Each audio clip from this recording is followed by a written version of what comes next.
Hello, ghost hunters! If you've recently tried Ghost Watchers, you may be wondering, how exactly do you catch a ghost? Stay tuned and I'll show you how.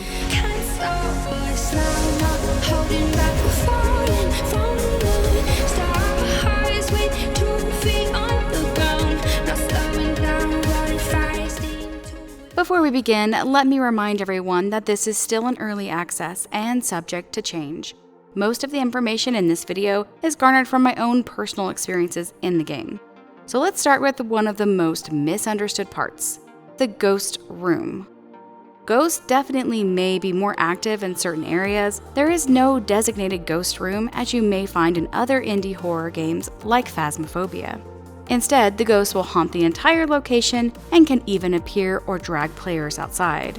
In essence, this makes the only real safe spot in the game the van. So keep this in mind if you're needing a break or need an extended period of time to look through your pad. This brings me to the next bit in regards to what many of you probably refer to as your journal. In this game, it is called a pad, like an iPad or a tablet. It is essentially the same thing, and if you're new to the game, this is your best tool. First, you'll notice that on this side, there are a list of areas that can be changed to help you determine how to weaken your ghost and then capture it. Each of these items correlates to the ghost type, its age, and its mood. You do not need to complete all of these to proceed with weakening your ghost.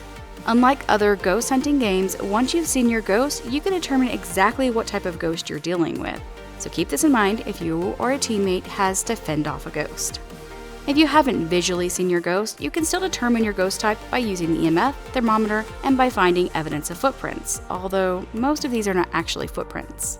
The age of your ghost is determined by the particle counter and the Ouija board, and the mood of your ghost is determined by the radio and the voodoo doll. Because players cannot determine a ghost's mood or age by visually seeing the ghost, I recommend that players bring in the particle counter, the voodoo doll, the Ouija board, and the radio early in the game.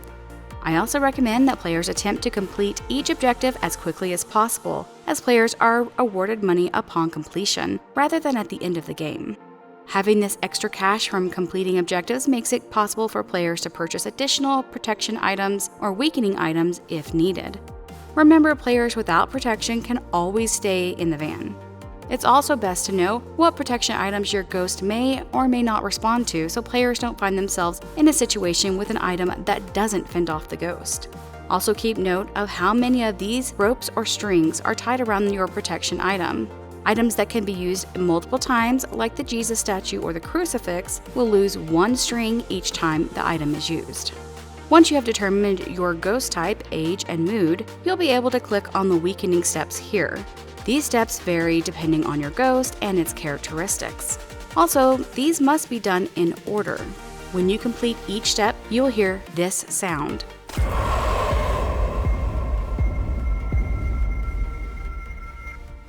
It will also show up on the monitor in the van and should appear on players' screens near the top. Some steps may require a little additional work.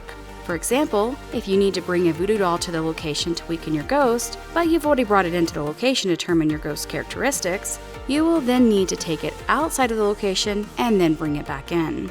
This is true for things like opening doors or closing doors, as they must be done in order. Once your ghost is weakened, your final step is to capture it. In this state, the ghost often wanders the halls slowly and is much more docile. It can and will attack players though, so be cautious. Throw this device, the ghost catcher, at the ghost and then capture it. If the game does not immediately recognize that you've caught your ghost, you may need to pick up the ghost catcher to complete your game. One bug I personally encountered while playing with friends is that anyone who throws the ball and misses will sometimes no longer be able to see or retrieve the ball. So keep this in mind if you miss on your first throw. Are you a ghost capturing pro in Ghost Watchers? Do you have tips to share with other players as well? Let me know in the comments below. Thanks for watching. Remember to like and subscribe, and as always, happy hunting!